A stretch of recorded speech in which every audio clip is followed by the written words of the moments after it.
Welcome back to the channel, people. It is LFC Plavi here, and today I'm going to do a very simple thing.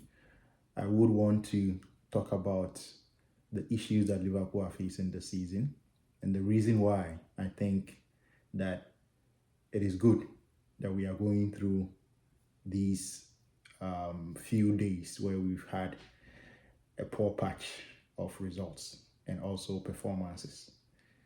It is good because it is early on in the season. We've seen many a time where teams like Manchester City have started the season not very, very good, but then they end up winning trebles, Premier Leagues anyway. So for me, the fact that we are seeing the stuff that we are seeing and identifying the problems that are in our team this early on, I think bodes very, very well. So don't see this as a negative video or a disheartening video or a discouraging one. It is very, very much a video that I'm making to highlight the fact that the problems are there, all right, but the solution is not very difficult as we might think. Now I'll go on to the first issue that I want to talk about. It is build-up play. Our build-up play this season hasn't been the best, especially when we come against teams that try to play a mid-block. Typical example is Crystal Palace. They don't press our defenders. They never try to press our goalkeeper.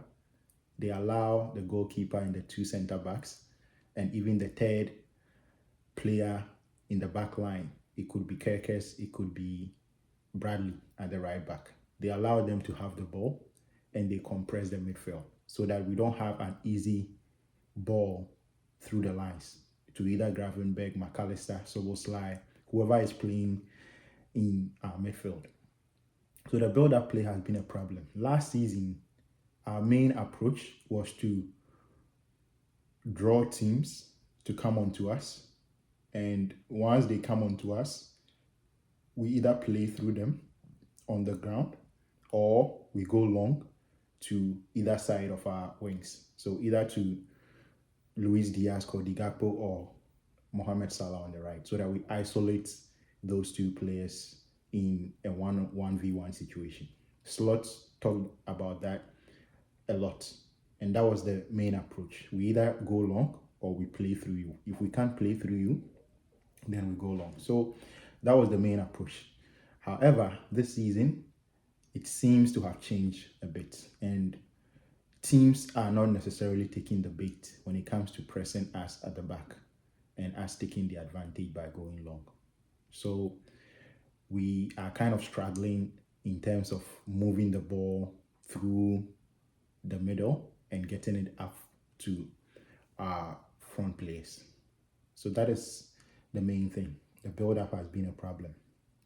Now, because the build-up has been a problem, there has been a lot of instances where we've had individual errors. So the individual errors has mostly come from deep in build-up and also in advanced areas. So we lose the ball quite easily, quite sloppily, because players are kind of thinking where to send the ball. They have no options. They don't know where to pass the ball. They don't know whether to keep going forward, whether to go long or to go back to the goalkeeper or circulate it among themselves at the back to create space. So that is one of the main reasons why a lot of people have complained about Konate's form. His form has mainly been an issue because he's been losing the ball in areas where he shouldn't be losing the ball, or in areas where he normally don't lose the ball. And I've seen people say that we should bring in Gomez to try and solve that problem because Konate is not himself. But I don't agree with that notion or that suggestion, because it is not only Konate. It is all across the back four. Even Virgil. Bradley, he has been losing balls in areas where he shouldn't. Kerkes, the same thing. So it is not an issue of an individual player not being in his best form. It is an issue of multiple players not being in their best form. I also talk about losing the ball in deep areas, or even when we are in advanced areas. We lose the ball quite silly, quite sloppily. It's happened to Salah many times. He's lost the ball. That has caused a counter-attack. And I think it is very much linked to the counter-attacks that we've been conceding. If you look at the counter-attacks we've conceded throughout the season, in these 8 or 7 games that we've played, most of them, I would say more than half of them, have come from sloppy play, losing the ball in areas where we shouldn't. Because once you have the ball and you lose it in areas where you shouldn't be losing it, you leave the whole team open because everybody is anticipating that we are going to go on to attack. So people are moving out of position to try and join the attack. And so when the ball breaks, then it's a problem. So I think that is the main reason why we've been conceding those counterattacks that we've been conceding. So I don't think the issue is necessarily anything to do with Konate per se, or the fact that he's thinking about leaving the club and so on and so forth.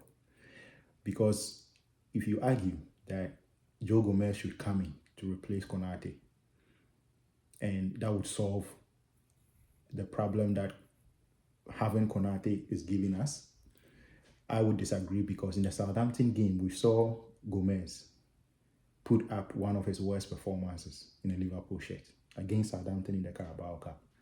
And what was the issue with Gomez? He was giving the ball away, just like Konate has been doing. So it is not an issue of changing the personnel. Changing the personnel doesn't solve the problem. And I'll come to the solution later on in this video. But let's move on.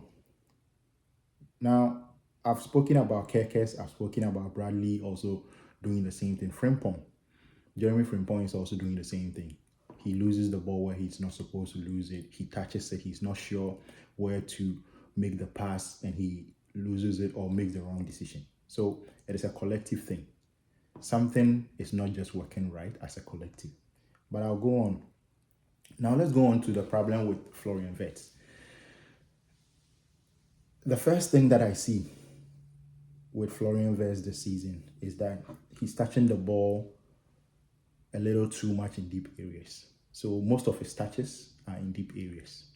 All right, that is the first observation. Secondly, he's not influencing the game enough.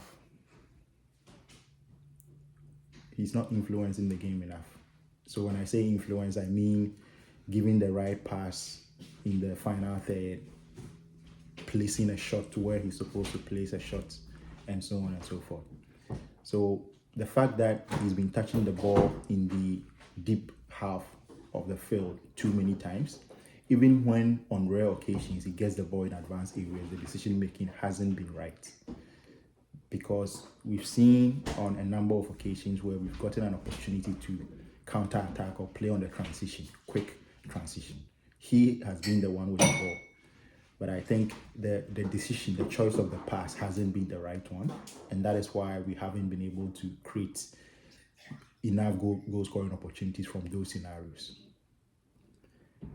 Now, some have also highlighted the fact that he is a bit too lightweight for the Premier League.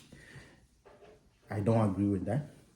I don't think he's too lightweight, or the fact that he's too lightweight is affecting the balance of Liverpool's midfield.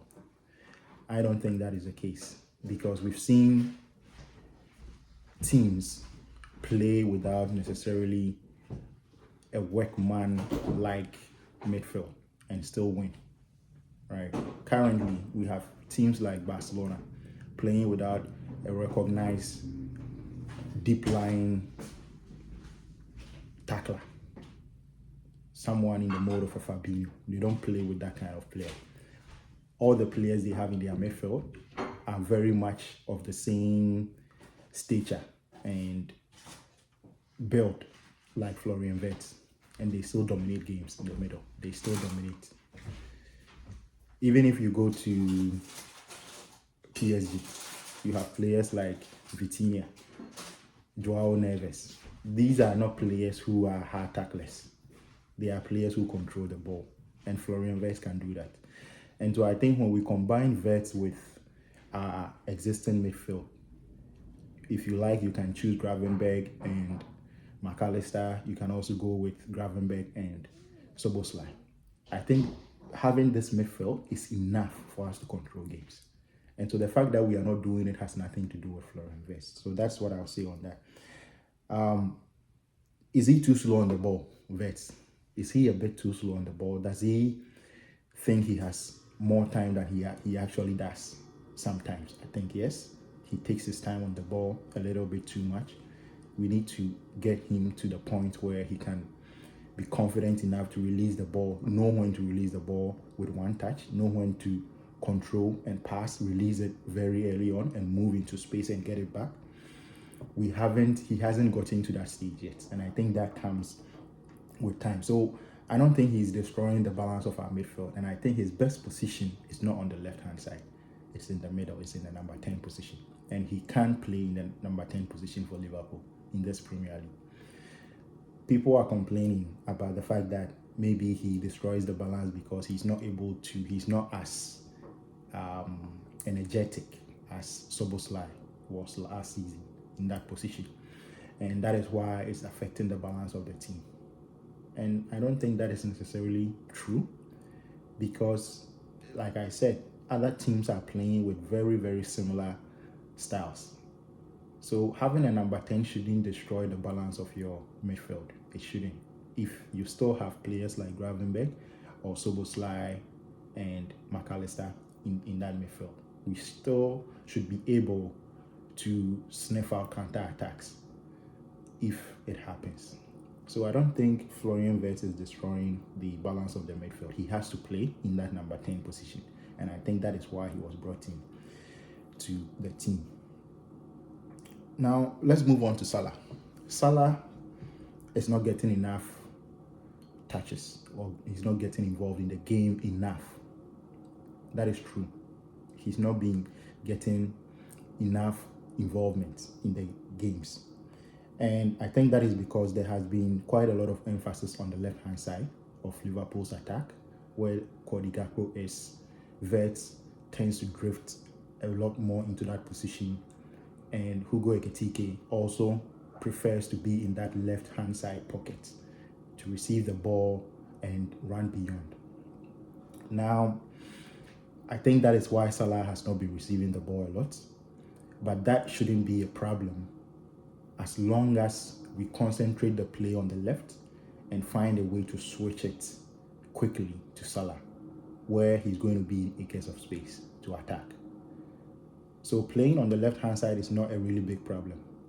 The issue now is how do we get to a point where when we drag the opponent to that left-hand side, we get the ball to Salah on the right-hand side so that he can be a case of space to influence the game. The other thing with Salah is that even when he's gotten involved in the game, his touches hasn't been the right ones. He hasn't been himself in terms of taking the ball on and making the right decisions. When his touch is good, the decision making, the final ball isn't good. And so this comes back to the problem of it is not just one player not having a good game or good games or performances. It is all around the team.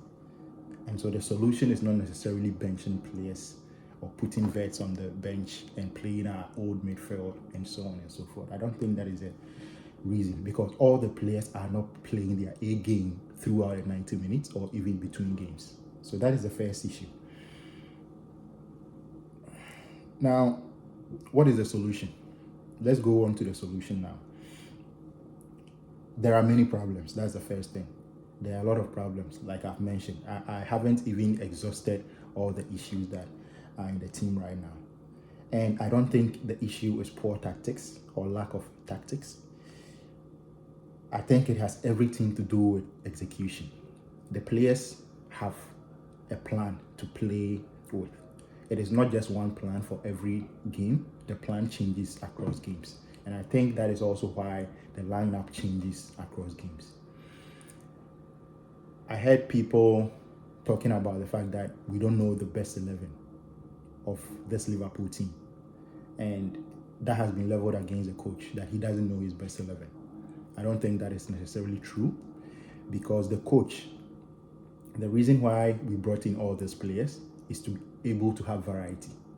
We don't intend to play one particular 11 throughout the season like we did last season. It is not going to be like that this season. We are going to keep changing, and that is to keep the opponent guessing.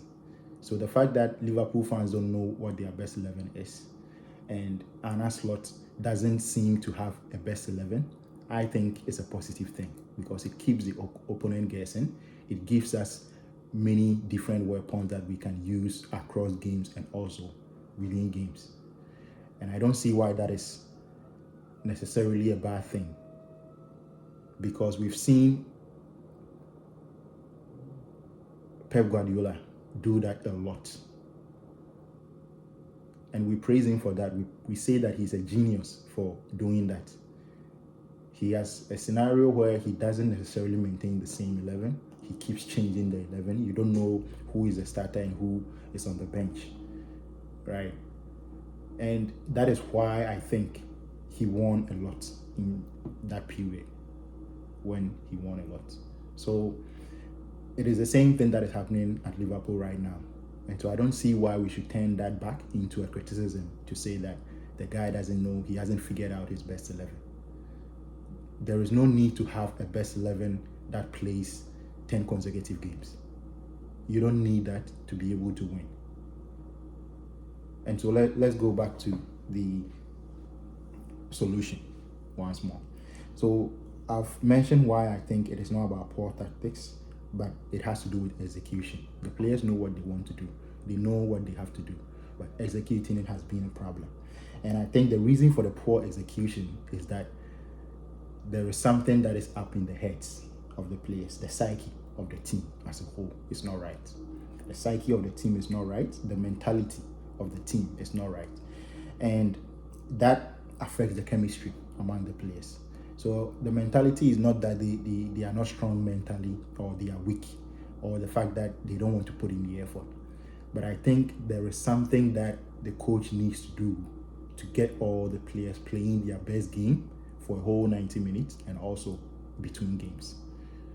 The fact that so many players are not on their A game, or are unable to bring their A game throughout the 90 minutes and between games, has to do with up here. It is up here. It is never about the tactics or what players can't do on the field and having poor form. I think it's all up here in the mind. There has to be something that clicks. And I think Slot only has to find a way to get the team playing their A game across games and also within games. It is always about the mentality. It is always about the mentality. I think I've mentioned this in one of my previous videos about the fact that Liverpool needs to get to the next level where when we get ahead in games. So for example, this season we've gone 2-0 ahead, and what I realize is that the players don't know what else to do with themselves on the field after we go 2-0 ahead. And I think that has to do with the mentality. So in their minds, we are 2-0 ahead. What should we do now? Should we keep going forward? Should we keep the ball? In which areas should we be keeping the ball? How should we even attack from now on so that we don't get counted on? So it is all in the mind. It is all playing in the mind. I think there is overthinking on the field. There is hesitation on the field. They are trying to get things perfect. So there's so much thinking going on the field. And that could be because there's too much information being given to the players or too little information being given to the players. So there has to be a balance. And I think Slot is the perfect person to find the balance in ensuring that players are not overthinking. So it is good that we are seeing this at this point in the season. So the main issue that I think is going on is that we are not managing our games well. Whether it is goalless and we need to get a goal, or we are 2-0 or 1-0 ahead and we need to control the game. we are just incapable of keeping the opponent at arm's length. And I think that is something that starts from the front. It has nothing to do with the defense necessarily. If we want to keep teams or opponents at arm's length, then it has to start from the front.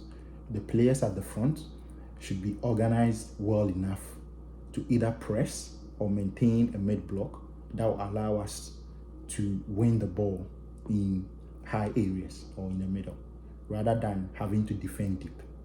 And I think that is the next step for the team. So we need to get the mentality right up here. If we can do that, the execution is going to come. Everything is going to follow from there. And I think that Slot is the best person to do that. I'm not going to sit here and try and tell him what to do to solve these problems. He's seen all the problems that the team has. He knows exactly why things are happening the way it's happening. But it's about transmitting the information to the players in the best possible way to ensure that they understand what they need to do, exactly how Slot is thinking about it. So I think it has to do with the mentality, getting the players' mentality right, getting them in that frame of mind where they go into the game and they have that mentality not to concede, not to give the opponent any chance whatsoever. And I think that will come. So I'll end here with the video. I don't want to make it too long. I'll come back tomorrow or very soon to preview the game at Chelsea. And I think this is a game that we could win to silence the critics or to overcome the negativity that is going around, because I don't think it has been that bad. It hasn't been that bad. If it had been that bad, we wouldn't be winning 5 out of 6 Premier League games and 6 out of 8 of our total games played so far this season. So it hasn't been that bad. It's been fine margins at times. It's been individual errors at times. And I think that is where, if we can get rid of those individual errors, then this team is going to be very hard to beat. It's going to be a very, very hard to beat. Even as it is right now, Liverpool is a very, very hard to beat team. So thank you for watching. Don't forget to like. If you are new here, subscribe. And I'll see you later. Thank you.